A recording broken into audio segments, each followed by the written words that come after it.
શું તમે જાણો છો ગુજરાતમાં એક એવું મંદિર છે જેની સ્થાપના કોઈ માણસે નથી કરી પણ હનુમાનજી સ્વયં અહીં પ્રગટ થયા હતા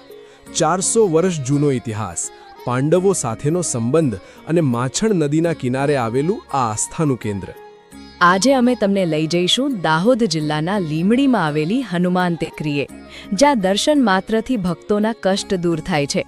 વિડીયોના અંતે જાણીશું એક એવી માન્યતા જે સાંભળીને તમે પણ દંગ રહી જશો નમસ્કાર મિત્રો આજે અમે આવ્યા છીએ દાહોદ જિલ્લાના લીમડી ગામે અહીં માછણ નદીના કિનારે બિરાજમાન છે હનુમાનજી જેમને લોકો સૂર્યમુખી હનુમાન તરીકે પણ ઓળખે છે આ મંદિરનો મહિમા એટલો છે કે અહીં મંગળવાર અને શનિવારે ભક્તોનું ઘોડાપૂર ઉમટે છે ચાલો જાણીએ આ મંદિર પાછળની અકલ્પનીય કથા મંદિરોનો ઇતિહાસ અને રહસ્ય આજથી 400 વર્ષ પહેલા આ વિસ્તાર એક ગાઢ જંગલ હતો જ્યાં સાધુ સંતો તપસ્યા કરતા હતા લોકવાયકા મુજબ જ્યારે પવનપુત્ર હનુમાનજી પાંડવોની શોધમાં અહીંથી પસાર થઈ રહ્યા હતા ત્યારે જતિસતી નામના ઋષિએ તેમને વંદન કર્યા હનુમાનજીએ પ્રસન્ન થઈને તેમને સાક્ષાત દર્શન આપ્યા અને પછી અંતર્ધ્યાન થઈ ગયા આશ્ચર્યની વાત એ છે કે હનુમાનજી જ્યાં ઉતર્યા હતા ત્યાં તેમની મૂર્તિ આપોઆપ પ્રગટ થઈ એટલે કે આ મૂર્તિ સ્વયંભૂ છે તેની સ્થાપના કોઈએ કરી નથી મંદિરની વિશેષતા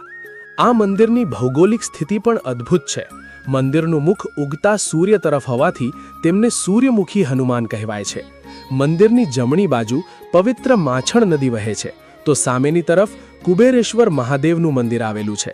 ખાસ વાત એ છે કે આ મંદિર લીમડી ગામ વસ્યું એના પણ વર્ષો પહેલાંનું છે મંદિરની પાછળ અંતિમ ધામ આવેલું છે અને એવી માન્યતા છે કે અહીંથી નીકળતી અંતિમ યાત્રા સીધો મોક્ષ પ્રાપ્ત કરે છે ભક્તોની આસ્થા અને ચમત્કાર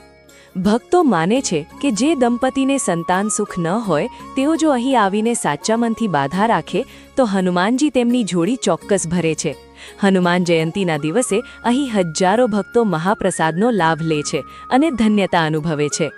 તો મિત્રો આ હતું લીમડીનું ભવ્ય હનુમાન ટેકરી મંદિર જો તમે પણ હનુમાનજીના ભક્ત હોવ તો કમેન્ટમાં જય બજરંગબલી ચોક્કસ લખજો અને આ વિડીયોને શેર કરજો જેથી વધુમાં વધુ લોકો આ પવિત્ર ધામ વિશે જાણી શકે આવા જ પૌરાણિક અને રહસ્યમય મંદિરો વિશે જાણવા માટે અમારી ચેનલને હમણાં જ સબસ્ક્રાઇબ કરો ફરી મળીશું એક નવા વિડીયો સાથે